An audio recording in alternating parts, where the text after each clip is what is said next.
ಜಲಾಶಯದ ಧಾರವಾಡ ಕೈಗಾರಿಕಾ ಪ್ರದೇಶಕ್ಕೆ ನೀರು ಬಿಡುವ ವಿಚಾರ ಸರ್ಕಾರ, ಜಿಲ್ಲಾಡಳಿತ, ಜಿಲ್ಲಾ ಉಸ್ತುವಾರಿ ಸಚಿವರು ಸ್ಪಷ್ಟನೆ ಕೊಡಬೇಕು. ಈ ಕಾಮಗಾರಿಗೆ ನಮ್ಮ ವಿರೋಧ ಇದೆ ಎಂದು ಮಾಜಿ ಸಿಎಂ ಸಂಸದ ಜಗದೀಶ್ ಶೆಟ್ಟರ್ ಬುಧವಾರ ಬೆಳಗಾವಿಯಲ್ಲಿ ಕಾಡಾ ಕಚೇರಿಯಲ್ಲಿ ಸುದ್ದಿಗಾರರೊಂದಿಗೆ ಮಾತನಾಡಿದರು. ಬೆಳಗಾವಿಗೆ ಕುಡಿಯುವ ನೀರಿನ ತೊಂದರೆಯಾಗಿ ಬೇರೆ ಜಿಲ್ಲೆಗೆ ಹಿಡಕಲ್ ಜಲಾಶಯದಿಂದ ಧಾರವಾಡ ಕೈಗಾರಿಕಾ ಪ್ರದೇಶಕ್ಕೆ ಕೊಡುವುದಕ್ಕೆ ನನ್ನ ವಿರೋಧ ಇದೆ ಎಂದರು. ಇಲ್ಲ ನೋಡಿ, ನೋಡಿ ಪರ ವಿರೋಧ ಅನ್ನುವಂಥ ಪ್ರಶ್ನೆ ಬರೋದಿಲ್ಲ. ಇಲ್ಲಿ ನಾವು ಒಪ್ಕೊಂತೀನಿ ರೀ. ಇಲ್ಲೇ ನಮಗೆ ಕಡಿಮೆ ಮಾಡಿ ನಮ್ಮ ಕುಡಿ ನೀರಿಗೆ ತೊಂದರೆ ಆಗಿ ಬೇರೆ ಕಡೆ ನೀರು ಕಳಿಸೋದನ್ನು ನಾವು ವಿರೋಧ ಮಾಡ್ತೀನಿ. ಅದಕ್ಕೆ ಅದನ್ನು ಸ್ಪಷ್ಟೀಕರಣ, ನಿಮಗೆ ಕೊರತೆ ಆಗಿದ್ದು ಇಲ್ಲ ಅನ್ನೋದು ಸ್ಪಷ್ಟೀಕರಣ ಯಾರು ಮಾಡಬೇಕು? ಡಿಸ್ಟ್ರಿಕ್ಟ್ ಅಡ್ಮಿನಿಸ್ಟ್ರೇಷನ್ ಮಾಡಬೇಕಲ್ಲ.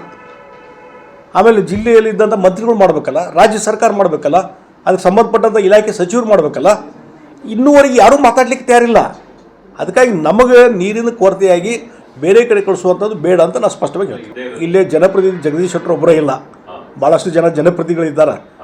ಅದಕ್ಕೆ ನಾವು ಒಂದೇ ಒಂದು ನನ್ನ ಸ್ಪಷ್ಟ ನಿಲುವು ಅಂತಂದರೆ, ನಮ್ಮ ಜನರಿಗೆ ಕೊರತೆಯಾಗಿ ಅದು ಇರಬಹುದು. ನೀವು ನೋಡ್ರಿ, ಇವತ್ತು ಇಲೆಕ್ಟ್ ಮಾಡಿದ್ದಾರೆ. ಇವತ್ತು ಇಲ್ಲಿ ಹಿತಾಸಕ್ತಿ ಸಲುವಾಗಿ ನಾನು ಕಾಪಾಡಲಿಕ್ಕೆ ಎಲ್ಲ ರೀತಿ ನಾನು ತಯಾರಿದ್ದೇನೆ. ಮತ್ತು ಆ ಹಿನ್ನೆಲೆಯಲ್ಲಿ ನಾನು ಹಿಂದಿನ ಮೊದಲೇಕೆ ಸ್ಟೇಟ್ಮೆಂಟ್ ಕೊಟ್ಟಿದ್ದೇನೆ. ಅದಕ್ಕೆ ಉಳಿದವ್ರದ್ದು ಸರ್ಕಾರ ನಡೆಸುವಂಥವ್ರು ಯಾರಿದಾರಲ್ಲ, ದೇ ಹ್ಯಾವ್ ಟು ಆನ್ಸರ್. ನಾನು ಹೇಳ್ತೀನಿ, ಈ ರೀತಿ ನಮಗೆ ತೊಂದರೆಯಾಗಿ ಬೇರೆ ಕಡೆ ಕೊಡುವಂಥದ್ದು ಬೇಡ ಅಂತ ನಾನು ಸ್ಪಷ್ಟವಾದಂಥ ನನ್ನ ಅಭಿಪ್ರಾಯ. ಅದಕ್ಕೆ ನಾ ಬೇರೆಯವ್ರು ನೋಡಿ, ನೀವು ಅದನ್ನ ಇಂಟರ್ಪ್ರಿಟೇಷನ್ ಮಾಡ್ರಪ್ಪ. ನನ್ನ ನಿಲುವು ಇದೆ, ನಂದು ಸ್ಪಷ್ಟ ನಿಲುವು ಇದೆ. ನೋಡ್ರಿ,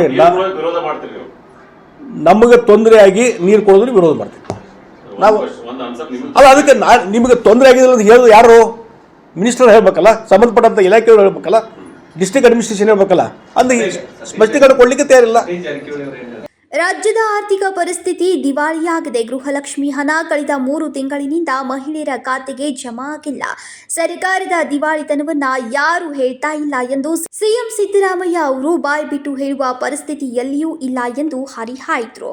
ಮಹದಾಯಿ ಯೋಜನೆ ಅನುಷ್ಠಾನವಾದರೆ ಬಾಗಲಕೋಟೆ, ಧಾರವಾಡ, ವಿಜಯಪುರ ಜಿಲ್ಲೆಗಳಿಗೆ ಕುಡಿಯುವ ನೀರಿನ ಯೋಜನೆ ಲಾಭವಾಗಲಿದೆ ಎಂದರು. ಸಂಕಲ್ಪ ಶಿಂದೆ, ಕೆಎಂಎಂ ಕನ್ನಡ ನ್ಯೂಸ್, ಬೆಳಗಾವಿ.